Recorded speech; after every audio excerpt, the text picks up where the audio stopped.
Hi everyone. In today's tutorial, we will show you how to insert an arrow symbol in Microsoft Word on a Mac. Whether we are creating documents, diagrams, or shortcuts, this will help us add a symbol quickly and easily. Now, on a Mac, Microsoft Word cannot be shown directly because we do not have a Mac unit available. So, we will walk through the process for your Mac device. Once we open Microsoft Word on a Mac, all we need to do is press Ctrl plus Command plus Spacebar on the keyboard. When we press that, a small window will appear right away. Once it appears, we just need to click the mini icon next to the search bar.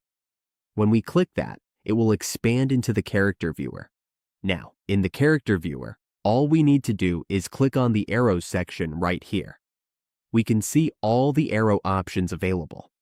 Once we click on that section, we will see the up arrow along with many other options, including left and right arrows. When we click the up arrow, it will be inserted directly into Microsoft Word.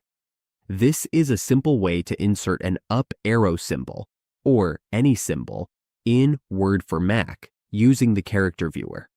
And that's it. Now we know how to insert an arrow symbol in Microsoft Word on a Mac.